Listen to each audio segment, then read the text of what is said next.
Losing my job turned my world upside down. During those first few weeks, every day felt uncertain, and the weight of not knowing what came next was exhausting. Thankfully, my wife, Ellen, was able to increase her schedule from part-time to full-time, while I managed to find occasional contract work reviewing legal documents from home. Together, it was enough to keep us going. The financial adjustment wasn't the hardest part. What truly challenged me was how our responsibilities shifted almost overnight. Without needing a serious discussion, it became obvious that Ellen expected me to take charge of the household. Laundry, vacuuming, grocery shopping, meal preparation, and keeping everything organized gradually became my daily routine. At first, I struggled. Every task seemed to have an unwritten set of expectations, and I constantly worried whether I was doing things the right way. Over time, however, repetition built confidence. Before long, the chores that once consumed my day became second nature, leaving me with long stretches of free time whenever my contract work was light. Those quiet afternoons gave me time to reflect on memories I'd buried years earlier. As a teenager, I'd been painfully shy and uncomfortable around girls. During those lonely years, I'd developed a fascination with the soft fabrics in my older sister's closet. Curiosity eventually led me to secretly try on a few of her garments: bras, stockings, slips, and other delicate clothing.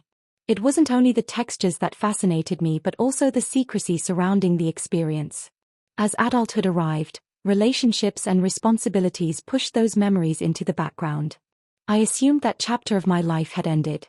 But after becoming the one who stayed home while Ellen worked, those forgotten feelings slowly resurfaced. It started innocently enough. I bought a few pieces of lingerie for myself instead of borrowing anything from Ellen.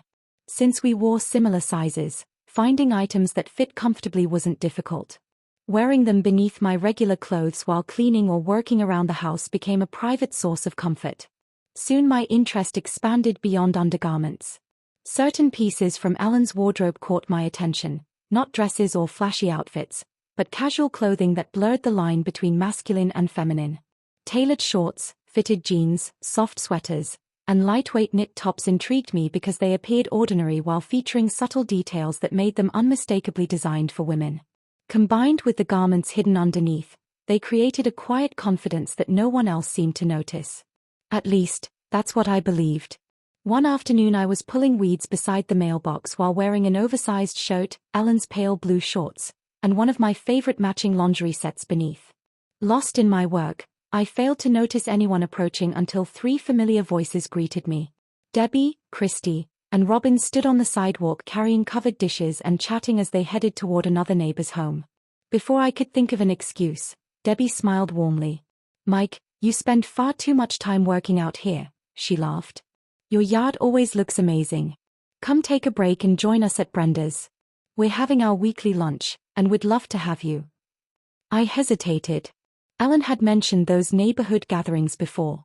They'd always been described as afternoons for the wives to relax together. Showing up as the only husband felt awkward, almost as though I were stepping into a role I wasn't sure I was ready to accept. Robin noticed my uncertainty and reassured me. "It's nothing formal," she said. "Just friends getting together. Come as you are." Unable to find a graceful refusal, I agreed after promising to freshen up. Once inside, I briefly considered staying home, but I knew declining after accepting would only create unnecessary tension. Instead, I changed into more neutral clothing, removing anything that might accidentally reveal the layers I'd been wearing. Surrounded by women, I didn't want my secret becoming obvious through a visible strap or an unmistakably feminine cut. When I arrived at Brenda's house, I realized nearly every woman in the neighborhood was already there. To my surprise, I settled in quickly. Conversation flowed effortlessly between neighborhood news, recipes, gardening, seasonal decorating, shopping, and fashion. The atmosphere felt relaxed and welcoming, and no one treated me as an outsider. By the end of the afternoon, several women encouraged me to return the following week. To my own surprise, I accepted. As everyone prepared to leave, I noticed Brenda beginning the cleanup while Debbie reminded another guest that it was her turn to help. Curious, I asked about their routine. Brenda explained that although she hosted every gathering, the cleanup responsibilities rotated among everyone so no single person carried the burden alone. Since I'd enjoyed myself so much, and hadn't contributed any food, I volunteered to stay behind and help. Brenda happily accepted. Together we washed dishes, wiped counters, swept floors, and restored the kitchen to perfect order. She complimented my attention to detail and joked that I cleaned better than many of the regular volunteers. Half joking myself, I suggested a different arrangement. I'm not much of a cook, I admitted, but I'd be happy to handle cleanup every week if that helps. Brenda immediately agreed. From then on, the weekly lunches became something I genuinely looked forward to. The friendships deepened naturally. Conversations became easier, and over time the women stopped viewing me as the lone husband who occasionally attended. Instead, I became another familiar face within the group, someone who shared their routines and happily took care of the cleanup afterward. As months passed, my private wardrobe quietly evolved as well. What began with simple undergarments expanded to include hosiery, shaping garments, camisoles, and other carefully layered pieces that remained hidden beneath ordinary clothing. Eventually I felt comfortable incorporating subtly tailored women's trousers, sweaters, and blouses into my everyday outfits, styles that appeared understated while allowing me to express a part of myself I'd hidden for years. I remained careful, choosing combinations that looked perfectly ordinary to anyone who wasn't paying close attention. Outside of clothing, small changes followed naturally. I grew my hair a little longer, kept it neatly styled, maintained well-groomed nails, and added a few soft highlights that brightened my appearance without attracting unnecessary attention. No one commented. With my confidence steadily growing, I finally decided to search for something I'd imagined owning for years, a beautifully tailored women's suit that balanced elegance with subtle sophistication. After browsing countless stores without success, I finally spotted exactly what I'd been hoping to find during an ordinary afternoon shopping trip. The suit was exactly what I had been searching for. Its charcoal gray fabric was accented by fine pinstripes, giving it a polished, sophisticated appearance. The double-breasted jacket extended nearly to mid-thigh, creating a sleek silhouette, while the coordinating trousers featured unmistakably feminine tailoring with a concealed back zipper and a smooth, belt-free waistband. The collection also included a matching vest and skirt, but I purchased only the jacket and trousers. Once I brought it home and tried it on, I knew I'd made the right decision. Everything fit perfectly. The longer jacket covered the rear zipper completely, even when I sat down, making the outfit surprisingly discreet despite its feminine design. Over the next several weeks I carefully completed the ensemble. I found coordinating hosiery, elegant underlayers, low-heeled loafers, and a soft silk blouse that tied everything together. The finished look felt graceful and refined without being overly obvious. From a distance, the structured tailoring could almost be mistaken for a fashionable men's suit. Now all I needed was an opportunity, and the confidence, to wear it. That opportunity arrived sooner than expected. One of the neighborhood women had received a community award for her volunteer work at the local thrift shop, and Brenda suggested hosting a special luncheon in her honor. Unlike the usual casual gatherings, this celebration would be more elegant, complete with catered food and dressier clothing.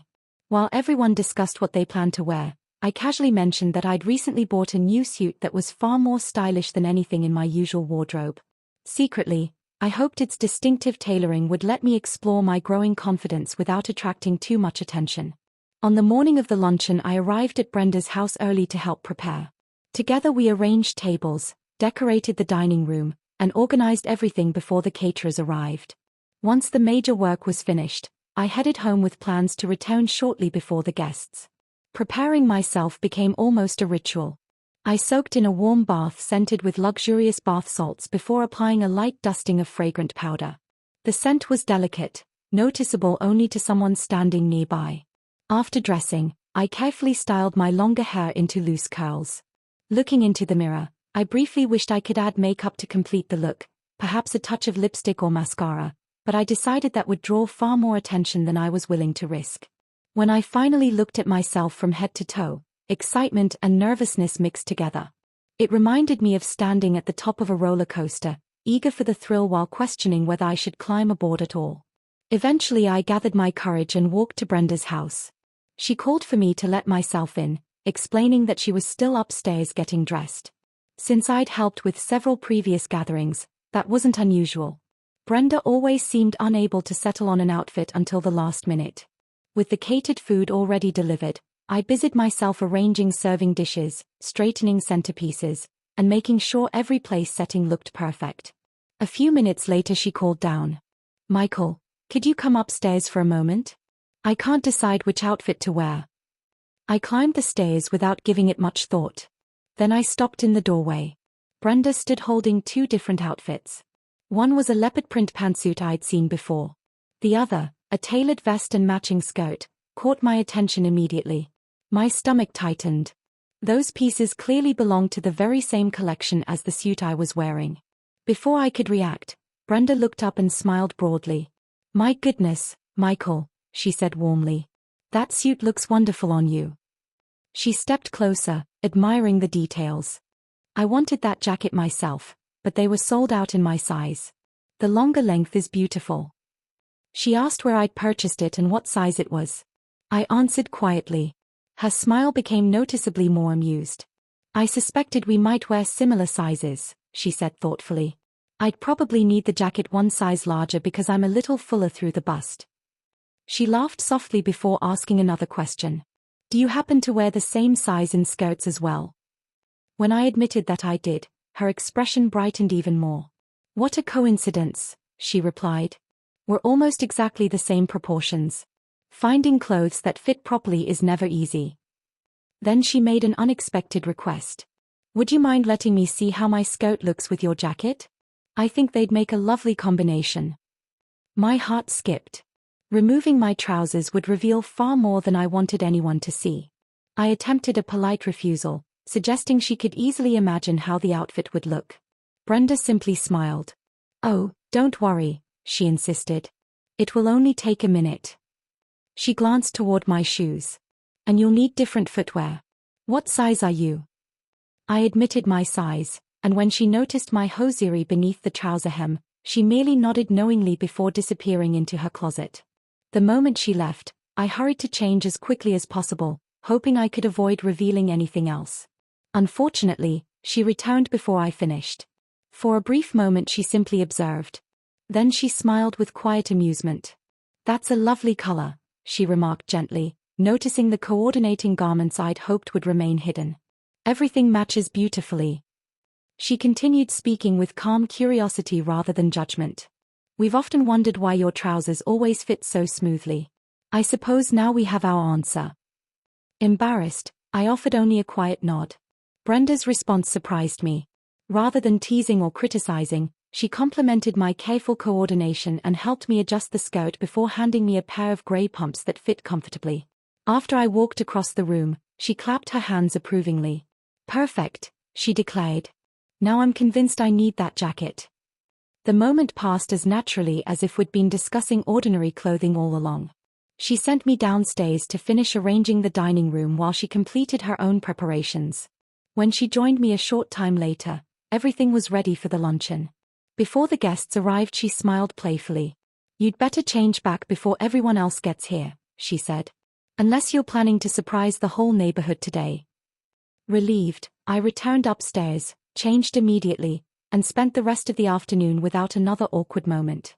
After everyone left and the cleanup was finished, I returned home hoping the incident would remain a private misunderstanding between the two of us. Determined to avoid another close call, I promised myself I'd attend future gatherings wearing only conventional clothing. That resolution lasted only a few days. One evening my phone rang. It was Brenda. She sounded flustered. Her husband had unexpectedly invited several important clients for dinner the following evening, and everything seemed to be going wrong. Her housekeeper was ill, the house needed attention, and she already had appointments she couldn't cancel. Knowing my reputation for keeping a house in order, she asked whether I could come over and help prepare everything before the guests arrived. She promised to leave detailed instructions for the meal and assured me the work would mostly involve cleaning and organizing. Then her tone shifted slightly. "I've kept your confidence," she reminded me gently. "I hope you'll return the favor by helping me now." The implication was difficult to ignore. I reluctantly agreed and asked what time she expected me. Just before ending the call, she added that she had already picked out an outfit she thought would be suitable for the work. Her final request caught me completely off guard. I lowered the phone slowly, staring into space, uncertain whether I'd heard her correctly.